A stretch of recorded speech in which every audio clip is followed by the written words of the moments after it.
Job gains have slowed. Today, the Federal Open Market Committee decided to lower our policy interest rate by a 0.25 percentage point.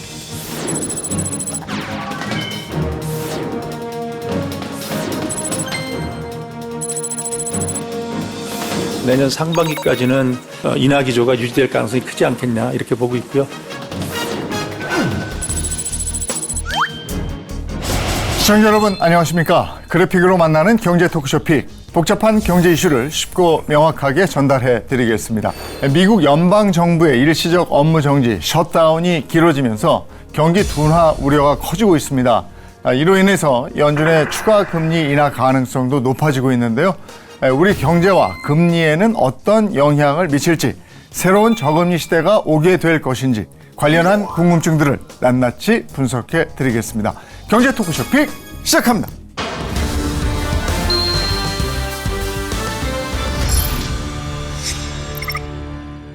오늘 함께해 주실 분들 소개해 드리겠습니다. 먼저 허준영 서강대 경제학부 교수 모셨습니다. 어서 오십시오. 우리은행 WM 상품부의 최진호 이코노미스트 모셨습니다. 어서 오십시오. 그리고 이슈를 보다 쉽게 전해줄 고진경 기자도 함께합니다. 어서 오세요. 미국 연방정부의 셧다운 사태, 이미 다 들으셨을 텐데요. 이게 원인이 예산안 처리를 두고 여야가 극심하게 대립을 하고 있기 때문에 이렇습니다. 그러니까 오래 지속될 거다 이런 얘기도 있는데 어떻게 보십니까? 가장 길었던 게 언제냐라고 보니까 트럼프 1기 때더라고요. 그때 35일 정도 지속이 됐었습니다. 이번에 이제 좀 시간을 생각해 보면 그때처럼 정치 지형이 굉장히 갈려져 있고 또 그런 측면에서 트럼프 특유의 정치적인 어떤 스타일이나 양당 간의 어떤 그 괴리들을 생각해보면 좀 길어지지 않을까. 저는 적어도 한 3주 넘게는 가지 않을까라고 생각을 하고 있습니다. 그래서 정치적인 이슈를 예단하는 건 조금 어려운 얘기긴 한데요. 이제 다만 이제 이런 셧다운이 계속되고 나면은 아무래도 시장 혼란은 좀 지속될 수밖에 없을 것 같습니다. 아무래도 지금 연준의 통화 정책이 계속해서 고금리를 유지하고 있다가 이제 막 낮춰가는 그런 국면인데 한 달의 고용 지표라든지 물가 이런 지표들이 굉장히 소중한 이런 시점인데 이런 것들이 발표가 자꾸 딜레이가 되게 되면 안개 속을 헤쳐가는 이제 이러한 역할밖에 안 되기 때문에 이런 것들을 우려를 한다면 투자자들은 아무래도 포지션을 약간 중립으로 옮기려고 하는 이제 그런 습성이 나타날 수 있겠고요. 이런 과정에서 아마 이제 매도 물량이 나오게 된다면 시장의 변동성을 좀 키우는 그런 요인이 되지 않을까 그렇게 보고 있습니다. 셧다운이 계속되고 시장이 불안정하고 이러면 안전자산, 금으로 자금이 몰리게 될 텐데 금값이 지금 얼마나 오른 겁니까? 오늘 아침에 조사를 해보니까 이제 연초 대비해서 거의 한 50% 가까이 올랐더라고요. 대부분의 그 자산군들 중에서 가장 성적표가 좋았다 이렇게 보시면 될 것 같고요. 또한 이제 그동안 나타났던 현상 중에 하나는 원래 이제 우리가 금은 달러로 이제 보통 이제 거래가 되고 투자를 하기 때문에 금값이 올라갈 때는 원달러 환율이 보통 내려갑니다. 그래서 금값이 이만큼 올라가더라도 원달러는 이만큼 내려가게 되면은 이만큼을 빼고 나머지의 수익률만 가져가야 되는 거죠. 근데 최근에는 원달러 환율도 1,400원대에서 굉장히 높은 환율이 유지되고 있고요. 금값도 같이 올랐기 때문에 금에다가 투자를 하신 분들은 아마 수익률이 굉장히 높은 그런 성적표를 거두시지 않았나 그렇게 생각하고 있습니다. 저 되게 재밌었던 게 이번에 셧다운 딱 하고 나니까 오히려 주식시장에서 굉장히 좋아하더라고요. 초반부에는. 이게 좀 길어지면 시장에 악재로 작용할 텐데 초반부에 왜 이렇게 시장이 좋아했을까 생각을 해보면 지금 시장이 원하는 건 어쨌든 간에 금리를 낮춰라라는 거고요. 그러면 셧다운으로 인해서 금리 낮출 확률이 좀 높아지는 게 아닌가가 제가 보기에는 시장이 좋아하는 여러 가지 이유 중에 하나인 것 같습니다. 그러면 왜 금리를 낮출까? 생각해보면 미국 경기가 셧다운으로 인해서 조금 더 안 좋은 방향으로 갈 거다라는 게 아마 깔려 있는 것 같습니다. 그렇게 본다면 연준의 통화 정책도 아마 셧다운이 없었을 때 비교해 봤을 때는 조금 더 금리를 낮추는 방향으로 가지 않을까 정도로 보고 있습니다. 네. 보통 일반적인 경우에는 경기하고 물가는 항상 이제 동행하는 흐름을 보입니다. 그래서 경기가 안 좋아지면 물가도 같이 내려가기 때문에 그래서 금리를 낮출 수 있고 채권 시장 금리가 따라 내려간다라는 것이 이제 일반적인 흐름이거든요. 근데 지금 상황에서 경기가 안 좋아진다라고 했을 때 과연 물가가 또는 이제 금리가 같이 내려갈 수 있을까? 여기서 말씀드리는 금리라는 것은 이제 기준금리보다는 이제 채권 시장 금리를 말씀드리는 건데요. 그런 채권 시장 금리가 어떤 이제 기대 인플레이션이라든지 채권 시장의 턴 프리미엄 같은 그런 요인들 때문에 좀 하방 경직이 계속되는 이런 상황이 오게 된다면 아마 경기는 안 좋아짐에도 불구하고 금리는 그렇게 많이 크게 낮아지지 않는 이게 좀 어려운 현상이 지속될 수 있을 것 같다라는 점도 조금 한번 우리가 생각을 해봐야 될 그런 필요가 있을 것 같습니다. 연준이 지난달에 금리를 인하했죠. 기준금리 0.25% 인하를 했습니다. 이게 트럼프 2기 출범 후에 9개월 만에 첫 인하인데 그 배경은 어떻게 보십니까? 그러니까 사실은 경기 지표가 지금 굉장히 섞여 있는 것 같습니다. 첫 번째로 GDP 같은 경우를 보면 올 상반기에는 연율로 봤을 때 한 1.4% 정도 성장을 했는데 이게 사실은 미국 경제의 레퍼런스 포인트가 되는 게 제가 보기에는 1%대 후반인 것 같아요. 그게 뭐냐면 미국의 잠재 성장률이라고 하는 게 대충 한 1%대 후반 정도로 보통 보는 것 같습니다. 그렇게 나쁜 숫자 아닐 수도 있을 것 같거든요. 다만 또 하나의 굉장히 중요한 지표인 한 달 동안 비농업 부분에서 일자리가 몇 개나 생겼냐라는 지표를 봤을 때는 최근 3개월 평균이 거의 한 3만 개거든요. 그 전에 봤을 때는 한 달에 적어도 15만 개 정도의 일자리가 생기던 것이 갑자기 3만 개가 됐거든요. 뭔가 노동시장이 냉각은 되고 있는데 그럼에도 불구하고 실업률이 왜 안 튀냐, 일자리는 안 생기는데 실업률은 왜 안 튀냐라고 생각을 해보면 최근에 나오고 있는 이론 중에 하나는 미국에서 대규모 이민자들 추방이 있었고 어쨌든 간에 노동시장의 공급도 줄어들고 있는 상황이다. 그러니까 노동 수요가 줄어들어도 실업률이 그렇게 안 튈 수 있는 거다라는 얘기들을 하는 거거든요. 그러면 이것을 우리가 노동시장의 냉각으로 봐야 될 것이냐 아니면 트럼프의 정책으로 인해서 뭔가 구조적인 전환으로 봐야 될 것이냐 이슈는 좀 있을 것 같습니다. 그럼에도 불구하고 연준은 어쨌든 간에 이것들을 노동시장의 냉각 징후로 본 것 같고요. 그런 측면에서는 트럼프가 계속해서 금리 내리라고 얘기하다가 그거 안 내리고 있다가 이번에 이제 처음 내리게 된 아마 그런 배경 같습니다. 물가하고 금리하고 굉장히 밀접한 거잖아요. 근데 이제 관세가 이렇게 부과가 되면 미국 물가는 올라가는 거 아닙니까? 일반적으로는 올라가는 게 맞죠. 특히나 이제 물가가 올라가는 요인은 사람들이 돈을 많이 써서 올라가는 그런 수요 견인 물가 상승이 있고요. 그다음에 또한 이제 공급 측면에서 충격이 왔을 때 생산 비용이 올라가는 이런 물가 상승 요인이 있는데 관세 같은 경우는 1차적으로는 기업들이 부담을 하게 되죠. 그러다 보니까 아무래도 생산 쪽에서 부담을 갖게 되고 그런 공급 측에서 올라가는 인플레이션을 작용을 하게 됩니다. 그런데 이 물가가 똑같이 상승을 하더라도 이 충격이 수요 측면에서 오느냐 아니면 공급 측면에서 오느냐에 따라서 금리의 방향이 약간 달라질 수가 있는데요. 수요 측면에서 오는 경우에는 말 그대로 사람이 돈을 안 쓰는 거잖아요. 그래서 경기가 그만큼 빨리 식습니다. 그러니까 경기 안 좋아질 때 중앙은행 입장에서는 금리를 내리기가 더 쉬워지죠. 근데 공급 측면에서 오는 경우에는 생산량 자체도 줄어들고 가격은 올라갑니다. 그렇게 되면은 물가는 높고 경기는 안 좋아지는 약간 엄밀히 말하면 스태그플레이션은 아니지만 굉장히 스태그플레이셔너리한 그런 환경이 계속될 수 있다는 거죠. 그러면 그러한 환경에서 과연 중앙은행은 경기에 대응을 할 것이냐, 물가에 대응을 할 것이냐 이런 딜레마적인 상황에 좀 빠질 수가 있고요. 트럼프 대통령이 시나리오대로 이게 갈 것인가 이 부분도 궁금합니다. 예를 들어서 누군가 질문할 수 있습니다. 이 관세 그렇게 했는데 인플레이션 별로 안 생겼잖아 라고 해보면 여러 가지 이유가 있는데 제가 보기엔 큰 이유 중에 하나가 아까 이코노미스트님이 말씀해 주신 것처럼 바로 이전에 무슨 국면이 있었는지 보는 게 저는 되게 중요하다고 생각하거든요. 트럼프가 들어오기 이전에 이 관세 이전의 국면이 뭐였냐면 코로나 이후에 인플레이션 국면이었었습니다. 그때 아무래도 기업들이 영업 이윤들이 많이 남은 부분이 있을 거고 왜냐하면 가격을 생각보다는 잘 올릴 수가 있었으니까요. 그런 것을 바탕으로 지금 약간의 관세 충격이 있어서 그것들을 이제까지 쌓아뒀던 이윤 같은 걸로 버티는 부분도 있지 않나라는 생각도 좀 들고요. 향후에는 점점 이 여력이 소진될 겁니다. 그렇게 봤을 때는 향후에 인플레이션 국면이 조금 벌어질 수 있지 않나라는 생각이 좀 들고요. 관세로 인해서요. 저희 얼마 전에 OBBBA 법안 나왔었지 않습니까? 그것도 잘 보면 어떻게 보면 굉장히 긴 기간 동안 발효될 법안인데 그중에 그 경기 둔화를 방지하는 굉장히 경기 부양하는 패키지들 앞쪽에 굉장히 많이 몰아넣었었습니다. 어쨌든 간에 본인의 내년에 중간 선거도 있고 여러 가지로 경기 지표 망가지는 건 경계하는 것 같다라는 게 첫 번째 생각이고요. 역사적으로 봤을 때는 트럼프 1기가 보통 트럼프 지지자들한테 얘기해보면 되게 좋았던 시기인 이유가 딱 세 단어로 요약이 되더라고요. 저금리, 저물가, 저유가였습니다. 이런 것들이 트럼프라는 비즈니스맨이 가진 생각, 금리가 낮아야 기업들이 쉽게 빌릴 수 있고 그래서 결국은 경제가 돌아가는 거지 아마 이런 철학적인 이유도 저는 자리하고 있는 것이 아닌가 생각하고 있습니다. 향후 연준의 금리 방향성을 알아볼 수 있는 그걸 점도표죠. 이 점도표가 공개되기도 했는데 관련 내용을 고진경 기자가 정리해봤습니다.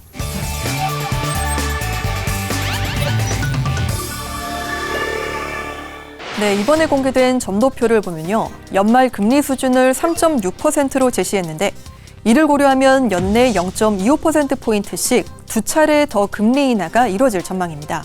전체 연준위원 19명 가운데 연내 추가 금리 인하가 가능하다고 본 위원은 모두 12명이었는데요. 한 차례만 인하를 예상한 위원은 2명이었고 두 차례 금리 인하를 예상한 위원은 9명이었습니다. 9달 만에 금리 인하가 이뤄진 이번 FOMC 회의에서 눈길을 끈 인물이 있습니다. 바로 이날 처음으로 연준에 합류한 스티븐 마이런 이사인데요. 마이런 이사는 백악관 국가경제자문위원장이자 트럼프 대통령의 최측근입니다. 줄곧 연준의 금리 인하를 압박해오던 트럼프 대통령이 결국 백악관 참모를 연준에 밀어넣은 건데요. 백악관 직책을 내려놓지 않은 사상 초유의 연준 의원이라는 점도 논란을 빚었습니다. 마이런 이사는 이번 FOMC에서 유일하게 반대표를 던졌는데요. 이 금리 방향에 대한 반대가 아니라 인하폭과 관련해 금리를 0.5%포인트 인하해야 한다는 B컷을 홀로 주장했습니다. 점도표에서 홀로 현재 금리 수준보다 1.25%포인트 낮은 2.75에서 3.0%를 찍은 위원도 마이런 이사인 것으로 추정이 됩니다. 이 마이런 이사의 합류로 연준의 독립성에 대한 논란이 불거지자 파월 의장은 독립성을 유지하는데 강력히 전념하고 있다고 강조하기도 했습니다. 그간 트럼프 대통령은 인플레이션 위험을 이유로 연준의 금리를 1%대 수준으로 낮추라고 압박을 해왔습니다. 그러면서 금리를 과감하게 인하하지 않는다는 이유로 파월 의장을 여러 차례 비난하며 해임 가능성까지 거론한 바 있습니다. 트럼프 대통령의 공격을 받은 연준 인사는 파월 의장뿐만이 아닌데요. 바이든 전 대통령이 임명한 리사 쿡 연준 이사 역시 임기 만료까지 13년이나 남았는데도 주택담보대출과 관련한 의혹을 이유로 해임을 통보받았습니다.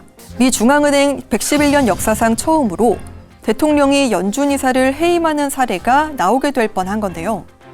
이 법원의 제동으로 해임 요구가 무효가 되긴 했지만 연준을 흔들려는 트럼프 대통령의 시도는 계속될 것으로 전망됩니다. 파월 의장은 내년 5월을 끝으로 연준을 떠나게 됩니다. 당초 트럼프 대통령은 파월 의장의 후임자로 11명의 인사를 검토했었는데요. 후보군은 현재 크리스토퍼 윌러 연준 이사와 케빈 해싯 백악관 국가경제위원장, 케빈 워시 전 연준 이사 등 5명으로 압축된 상황입니다. 이들 가운데 해싯은 트럼프 대통령의 최측근인데요. 최근 파이낸셜 타임즈와 시카고 대학이 경제학자들을 대상으로 실시한 설문조사를 보면요. 무려 82%가 윌러 이사를 차기 연준 의장에 적합한 인물로 꼽았습니다. 다만 지명 가능성은 트럼프의 측근인 해싯이 39%로 가장 높게 나왔습니다. 미 재무부는 향후 몇 주 안에 면접을 진행할 예정인데 최종 명단은 추수감사절 이후에 확정될 것으로 보입니다. 크리스토퍼 왈러라는 사람이 얼마 전에 저는 그 6월 달에 한국에 왔었거든요. 한국은행 국제 컨퍼런스에 와서 뭐 이창용 총재는 대담도 하고 했는데 그때 유독 많이 했던 단어가 딱 기억이 나는 게 딱 하나 있습니다. 원타임입니다. 원타임. 그게 뭐냐? 왈러 이사가 보기에는 관세로 인해서 물가가 올라가는 게 원타임이라는 겁니다. 그러니까 물가가 이렇게 올라가다가 관세가 있으면 한번 점프를 좀 더 심하게 했다가 그 다음에 똑같은 기울기로 다시 간다. 이걸 인플레이션으로 치환을 해보면 관세로 인해서 인플레이션 한 번 뭐 2점 얼마였다가 3점 얼마로 약간 튈 수는 있지만 그 다음에 다시 2점 얼마로 내려온다라는 얘기를 이 사람 계속 하거든요. 기본적으로 뭐 해싯 같은 사람이 총재가 되건 왈러 같은 사람이 총재가 되건 저는 굉장히 관세에 대해서는 생각보다 그 인플레이션의 가능성을 조금 낮게 보는 사람들이 연준 그 의장이 되지 않을까라는 생각이 좀 들어서 그게 어떻게 보면 내년에 통화 정책을 또 바라보는 또 하나의 관전 포인트 아닐까 싶습니다. 그럼 미국의 금리 인하 기조에 대한 글로벌 시장의 반응이랄까 경제 돌아가는 상황들 이런 거 어떻게 보십니까? 일단은 금리가 내려가게 되면 주식시장이 먼저 반응을 하게 되죠. 금리가 내려간다는 것은 이제 주식시장에서 우리가 밸류에이션 요인, 그러니까 우리 금리를 보통 이제 할인율로 많이 사용을 하는데 할인율이 낮아지기 때문에 밸류에이션보다는 좀 낮출 수 있다라는 것이고요. 미국 같은 경우는 뭐 그 S&P 500 지수를 기준 놓고 봤을 때 12개월 이제 포워드 퍼라고 하는 그런 지표가 있습니다. 그것이 최근 10년간 놓고 봤을 때 그 평균이 닷컴버블하고 거의 유사한 상황까지 거의 한 23배 정도까지 올라가는 그런 상황이거든요. 근데 이렇게 미국 주식 비싸다는 얘기가 사실 어제 오늘 얘기는 아닙니다. 상당히 오랜 기간 동안 지속왔는데 이런 상황에서 금리가 내려간다라고 하는 것은 이런 밸류에이션 부담을 조금 줄여줄 수 있는 요인이기 때문에 시장 자체는 굉장히 긍정적인 반응을 하고 있는 것 같고요. 근데 이제 다만 이제 채권 시장하고 외환 시장은 조금 다른 해석을 하고 있는 것 같습니다. 채권 시장 같은 경우는 보통 이제 과거에는 연준이 기준금리를 낮춘다라고 한다면 금리가 다 같이 따라 내려가는 것이 일반적이었어요. 그런데 최근에는 0.25%포인트 25bp 낮췄음에도 불구하고 채권 시장 금리는 살짝 내렸다가 다시 박스권으로 들어가는, 그러니까 미국 10년물 국채금리를 기준 놓고 보게 되면 4.1에서 4.3% 정도 그 안에서 박스권에서 계속 갇혀 있는 상황입니다. 그 얘기는 채권 같은 경우는 결국 장기적인 투자 관점에서 좀 생각을 해볼 수밖에 없는데요. 내년 이후에 미국 기준금리 향방, 통화정책 향방, 기준금리의 종착지가 과연 얼마가 될 것인가 이것에 대한 의문을 끊임없이 지금 생각을 하고 있다는 것이죠. 여기에 대해서 우리나라, 우리 시장은 어떤 영향을 받을 것인가 이 부분이 뭐 제일 중요하고 또 궁금할 것 같은데 우리가 지금 미국하고 금리가 상단으로 봤을 때 1.75%포인트 차. 근데 정부에서는 큰 영향을 받지 않을 것이다 이렇게 얘기하고 있는데 맞습니까? 그러니까 지금은 금리 차로 반응하는 것 같지는 않습니다. 네. 뭐 여러 가지 이유가 있겠지만 지금 우리나라 예를 들어 국채 시장에 들어와 있는 투자자들도 어떻게 보면 예전 글로벌 금융위기 때 이전에는 어떻게 보면 개인 투자자들이나 좀 작은 규모의 투자자들이 많아서 금리 차 같은 데 좀 더 민감했다면 그 이후에는 어떻게 보면 연기금 같은 조금 더 국부펀드나 이런 데들이 많이 들어오니까 금리 차보다는 권역별로 아시아 권역에서 어느 나라 이렇게 해지하는 또 측면에서 한국의 채권들을 갖고 있고 뭐 이런 부분도 있으니까 꼭 금리 차이에서 아주 민감하게 반응한다기보다는 제가 보기엔 다른 팩터들이 오히려 더 많이 작용을 하는 것 같습니다. 미국이 최근 들어서 어쨌든 간에 주가가 굉장히 좋은 가장 큰 이유 중에 하나는 AI에 대한 기대감들이잖아요.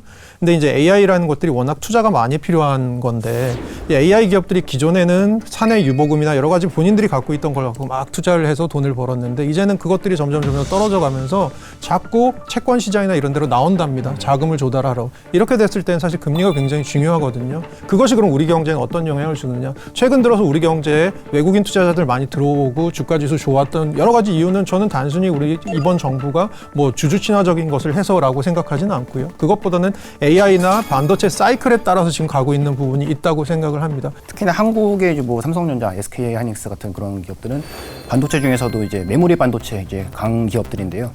결국 그런 AI 산업이 이제 활성화되기 위해서는 메모리 반도체에 대한 그런 수요가 굉장히 많아질 것이고 결국 그런 것들을 한국에서 많이 사가게 되면 한국 기업도 좋아질 거다라고 하는 이런 흐름이 있기 때문에 한국 주가 지수도 같이 좋아진다라고 보는 것이 조금 더 맞는 그런 해석인 것 같습니다.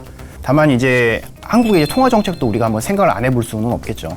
여러 가지 이제 지금 국내 기준금 인하를 방해하고 있는 그런 요인들이 있습니다. 첫 번째로는 지금 환율이 계속해서 높아져 버리게 되면은 물론 최근의 장세는 원달러 환율이 내외 금리 차 때문에 움직이는 것은 아니지만 어쨌든 환율이 굉장히 높게 되면은 이런 것들이 수입 물가를 자극하고 다시 인플레이션을 자극할 수 있는 그런 요인들 때문에 통화 정책을 조금 제한을 할 수가 있겠고요.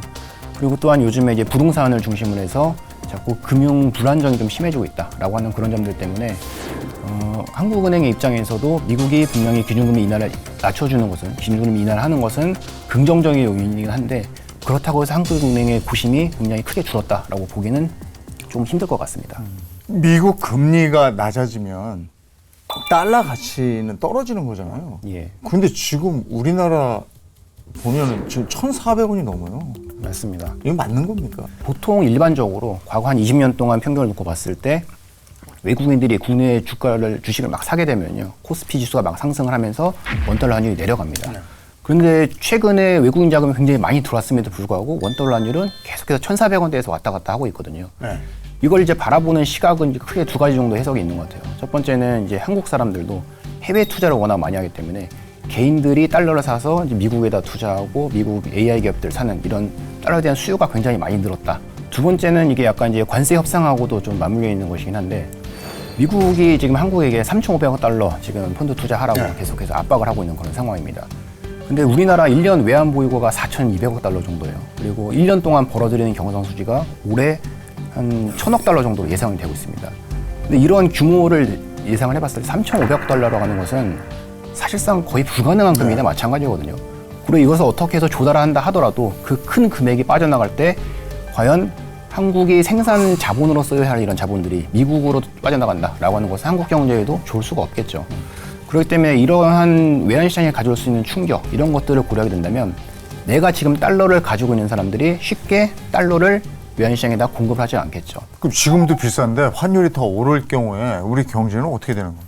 그래 지금 이코노미스트님 말씀해 주신 거에 조금만 더 저희 단기 이슈들 한번 생각해보고 갔으면 좋겠는 건 우선은 이제 엔화 프록시입니다. 원화가 이제 엔화랑 프록시처럼 움직이는 게 있어서 최근 들어서 엔화가 좀 약세로 가고 있는 부분이 있습니다. 다카이치 사나의 그 새로운 이제 총리 후보가 총리가 됐을 때 아무래도 아베노믹스를 뭐 어떻게 보면 계승하면서 또 저금리 그리고 엄청난 재정 팽창 이렇게 갈 거다. 보면 뭐 엔화 약세 요거 묻어 있거든요. 요게 이제 영향을 좀 주는 것 같고요. 한편으로 또 달러를 좀 강세로 만드는 요인 중에 하나가 최근 들어서 어쨌든 간에 미국도 요즘 셧다운 있고 프랑스, 영국 재정 불안이 있고요. 그리고 일본도 향후에 정치가 어떤 식으로 풀릴지에 대해서 좀 불안이 있습니다. 이런 여러 가지 불확실성이 달러를 좀 강하게 만들고 또 한편으로는 원화를 약세로 만드는 결과적으로 해서 환율을 자꾸 밀어 올리는 역할을 하게 되는데요. 어떻게 보면 외국의 투자자들이 우리나라에 들어올 때 생각하는 게 환차익이나 환차손을 생각할 수밖에 없습니다. 향후에 원화가 아주 많이 절하될 것으로 생각이 되면 이 팔 대 환율이 되게 중요하거든요. 외국인 투자자들한테. 그렇게 봤을 때는 우리나라의 주식이 아무리 AI 테마, 반도체 테마라고 하더라도 이전보다는 덜 매력적으로 보일 가능성이 있기 때문에 이런 것들이 전반적으로 우리 경제에 좀 부정적인 영향을 하지 않을까. 자, 이런 상황에서 우리나라의 금리, 한국은행은 기준 금리를 인하할까요? 못할 것 같습니다. 못할 것 그러니까 같습니다. 지금 그러니까 기준금리 우리나라도 금통위가 2번 남았는데요. 네.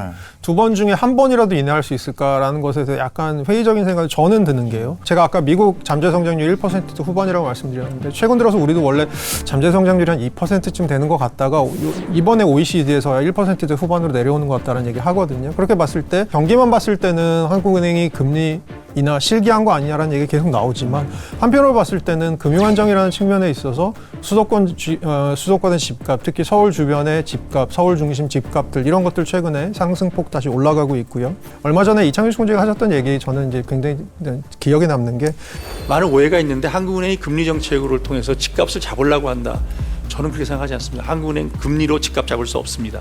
다만 한국은행이 지금 하고 있는 것은 유동성을 과다하게 공급함으로써 집값 인상 기대를 부추기는 역할을 하지 않겠다. 그게 보면 어떻게 보면 한국은행이 금리를 가지고 생각할 수 있는 주택가격에 대한 생각인 것 같습니다. 그러면 이제 한국은행은 결국 뭘 바라볼 것이냐 아마 국토부나 아니면 정부 쪽에서 내놓는 추가적인 부동산 규제를 바라볼 겁니다. 이번 주에 이제 부동산 규제 나왔지 않습니까? 그런 측면에서 그 규제가 얼마나 효과를 발휘할지를 보고 판단할 가능성이 큰데 그 규제가 생각보다 효과가 없다면 11월 금통위에서도 사실 금리를 내리기가 그렇게 녹록지 않은 상황 아닌가라고 저는 보고 있습니다. 이창용 총재 얘기를 들어보면 한국의 기준금리는 금융 안정성을 고려해서 다른 나라보다 약간 높아야 된다. 이런 부분을 강조했단 말이에요. 이거 어떤 의미로 해석해야 됩니까? 그러니까 얼마 전에 그 미국에서 골드만삭스 CEO였나요? 그런 얘기 했는데 최근에 그 미국 주식시장의 그 투자 심리라는 것이 위험을 감수하고자 하는 심리라는 것이 너무 세서 생각보다 금리 그렇게 안 내려도 될 거다. 미국이 그런 얘기를 했었거든요. 그거 이제 우리나라에 적용을 똑같이 하시면 된다고 저는 한편으로는 생각합니다. 뭐냐 하면 주택에 대한 불패 심리가 너무 강하기 때문에 위험 회피 심리라는 것이 사실 있을 필요도 없을 정도로 여기에 지금 자금이 몰리고 있습니다. 그러면 이제 요거를 우리가 인플레이션이라는 측면만 봤을 때 정해야 되는 금리와 요것에다가 주택 가격이 올라가는 속도까지 감안했을 때 저희가 정해야 되는 금리가 조금 당연히 다를 수밖에 없고 후자가 좀 높을 수밖에 없고요. 최근에 연구 결과들 뭐 그런 것도 있죠. CPI 베스킷에 주택 가격 실제로 넣고 계산해 보면 사실 우리나라 인플레이션이 현재보다는 0. 몇 % 정도 높을 거다라는 얘기. 그 얘기는 결국 이제 금리를 내릴 수 있는 여력이 그만큼 적어진다라는 뜻. 이렇게 생각하시면 어떨까 싶습니다. 뭐 어쩔 수 없이 우리나라 금리 결정할 때 핵심 변수가 아무래도 이제 부동산하고 가계부채일 텐데 구체적으로 어떻습니까? 한은에 따르면 지난달 주택가격 전망지수는 112로 전월보다 1포인트 상승했습니다. 이 주택가격 전망지수는 100보다 크면 집값이 오를 거라고 생각하는 사람들이 더 많다는 의미인데요. 지난달까지 7개월 연속으로 100을 상회하고 있습니다. 가계부채도 계속해서 늘고 있는데요. 특히 저소득 저신용이면서 대출이 많은 취약 자영업자의 경우 43만 7천 명으로 작년 말에 비해 1만 명 늘어난 것으로 나타났습니다. 저는 사실은 이렇게 가계대출 같은 것들이 늘면서 그것이 결국 집값을 밀어올리는 부분을 하지 않나라고 그래서 최근에는 대출이 굉장히 중요한 역할을 하지 않나라고 생각을 하는데 사실은 저희 6.27 대책 이후로 한 8월부터는 대출이 점점 이제 대출 증가액 자체는 점점 5대 은행 기준으로 줄어드는 모습인데 집값이 상승하는 쪽은 계속해서 지금 특히 서울의 상급지 중심으로 계속해서 상승하는 부분이 이어지고 있습니다. 어떻게 보면 시장이 이런 대출 규제 같은 것을 또 우회하는 여러 가지 방식들을 알게 된 것도 있는 것 같고, 그리고 어떻게 보면 제 부동산 전문가는 아니지만 사실 저희 대단위 단지라고 하더라도 주택 가격이 뭐 예를 들어 집값이 3억이 올랐어라고 얘기하는 게 사실은 새로 계약된 가구는 한두 개밖에 없거든요. 그게 기존에 비해서 3억 오르면 3억 오르는 거거든요. 그렇게 봤을 때는 이런 것들이 반영되는 것들이 결국은 이것을 떠받칠 만한 우리나라의 자산을 가지신 분들이 있고, 그런 것들이 계속해서 집값이 올라갈 것으로 예측되는 이 시점에서 그런 분들이 계속 움직이고 있다라는 거, 이 심리를 잠재우는 게 생각보다 6.27 대책이나 9.7 대책 같은 정책으로는 부족하지 않았나, 이런 부분이 있는 것 같습니다. 네. 근데 그 이면을 좀 자세히 또 들여다보게 되면은 일반적인 평균적인 그냥 회사 생활하는 그런 사람들이 6억 대출이라고 하는 것이 말이 6억이지 그 6억을 풀로 받기도 굉장히 힘든 그 정도의 부담요인입니다.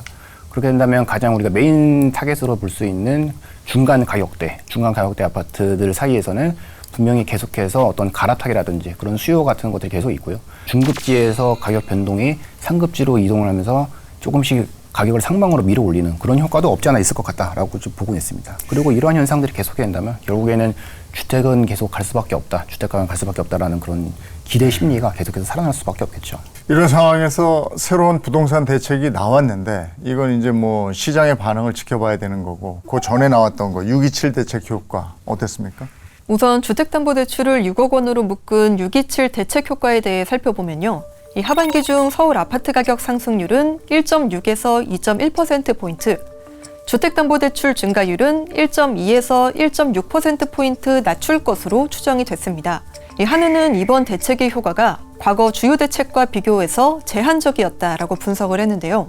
대출 규제 강화가 기준금리 인하보다 먼저 이뤄져야 집값 상승세나 가계대출 증가세를 억제하는데 더 효과적이라는 연구 보고서도 내놨습니다. 또 반대로 금리 인하가 먼저 이뤄질 경우 집값 상승 기대가 더 커질 수 있다고 지적하기도 했습니다. 시장에서는 과연 어떤 금리 인하를 얼만큼을 기대하는지 모르겠으나 금리는 내려가는 방향이다라는 것에 대한 기대는 분명히 갖고 있는 것 같습니다.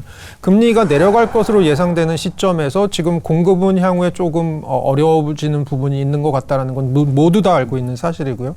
이렇게 봤을 때는 당연히 지금이 오늘이 제일 싼 날이야 라고 생각할 수밖에 없는 시점이 저는 지금이라고 분명히 생각을 하고요. 문제는 뭐냐? 그러면 사실 정부가 이런 것에 대해서 뭐 공급 대책은 9.7 대책으로 나왔습니다만 공공주도의 공급이라고 하는 것들이 시장에서는 그렇게 큰 영향이 없었던 것 같고요. 여러 가지 의구심을 갖고 있는 것 같고요. 그런 측면에서는 향후에 정부가 낼 수 있는 카드가 마땅한 게 있느냐라는 것에 대해서는 좀 우려되는 부분. 그렇게 보면 어떻게 보면 주택가격이 계속해서 이렇게 올라가는 것들에 대해서 정부의 정책은 미약하거나 약발을 먹히지 않을 가능성 있다. 그러면 사실 주택가격이 올라가는 것들에 대해서 저희가 계속해서 손 놓고 있어야 되는 거 아니냐라는 걱정은 좀 있습니다. 다시 미국의 금리 인하 얘기를 좀 하면, 미국이 이제 추가로 금리 인하를 하면 우리나라는 어떤 입장을 가져야 될까요?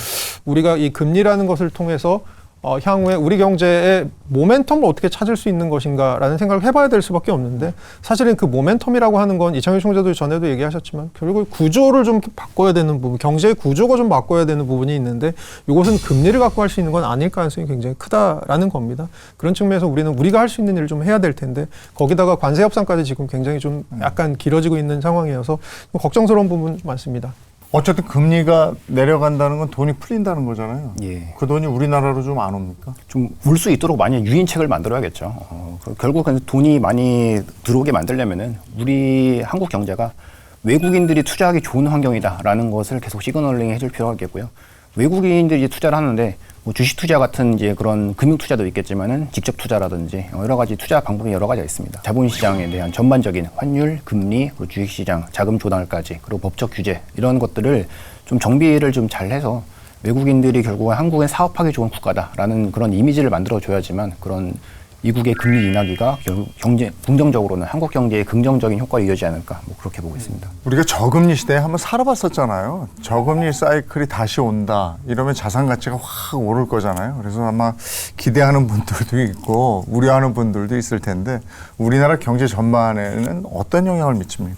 그러니까 저금리라는 게 올까라고 생각을 해보면 뭐 미국의 저금리일 수도 있고요. 사실 저희가 경험해본 저금리는 대부분 미국발 저금리죠. 예를 들어서 2008년 금융위기 때 한번 있었고요. 이후에 그리고 코로나 이후에 한 번 있었는데요. 저금리의 공통점, 미국발 저금리의 공통점은 미국 경제가 굉장히 안 좋은 외부의 충격을 받았을 때 금리를 대규모로 낮춰서 이것을 대응했던 것들이 있는데요.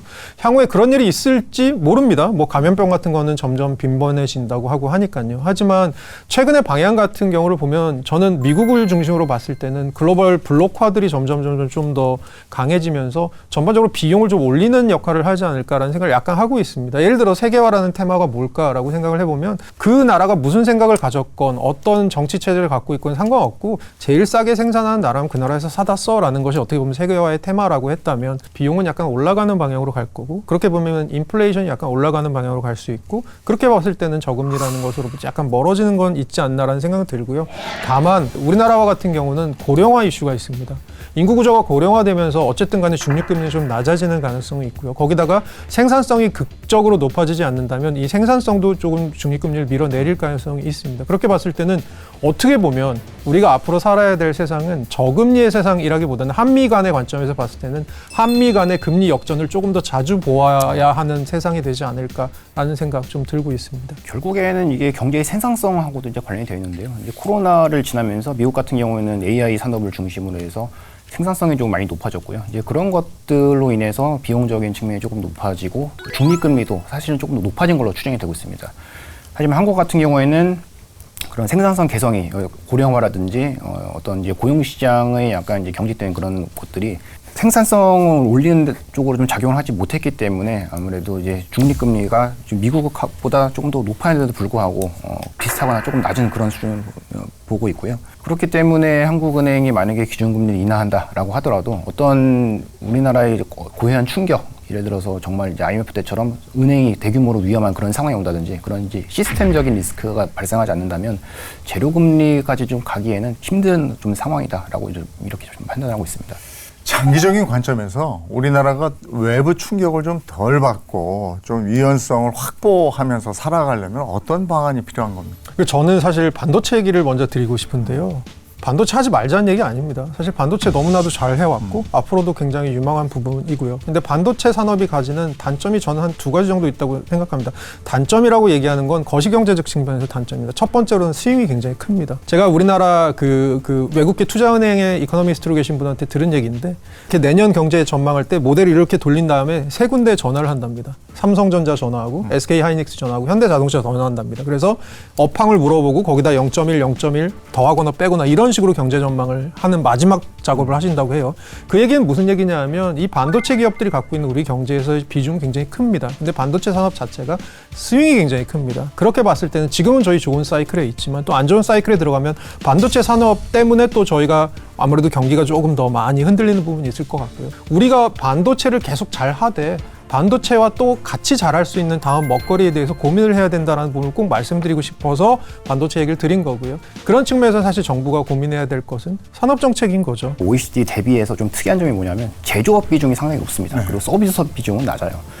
근데 서비스업이 높은 구조는 높은 경제 구조는요. 내수가 잘 발달되어 있고 내수가 탄탄한 국가들은 외풍에 아무래도 영향을 조금 덜 받습니다. 근데 우리나라는 선진국, OECD 국가임에도 불구하고 아직까지 경제의 모습상으로는 중진국에 약간 가까운 중상위 소득 국가에 가까운 이런 모습을 띠고 있다는 것이죠. 그 얘기는 앞에서 이제 교수님께서 말씀하셨던 것처럼 우리나라를 이끌어왔던 그런 산업들, 반도체, IT 같은 그런 산업들이 아직까지는 뭐 제조업으로 분류되어 있기 때문에 그런데요. 앞으로는 이런 제조업과 서비스업의 그런 분류 자체가 조금 모호해지는 이제 경계가 모호해지는 그런 시대가 올 것으로 이제 보고 있습니다만 고부가 가치를 창출할 수 있는 그런 서비스업을 자꾸 발굴해내는 그런 산업 정책이 좀 제일 필요하지 않나 이렇게 생각을 하고 있습니다. 네. 자, 집값 상승에 대미 투자 협상 난항, 안팎으로 복잡하고 불안정한 상황에서 우리가 살아가고 있습니다. 보다 정교한 정책과 탄탄한 내부 구조 개선 이런 것들이 필요해 보인다 싶습니다. 오늘 경제 토크쇼 픽 여기서 마치겠습니다. 고맙습니다.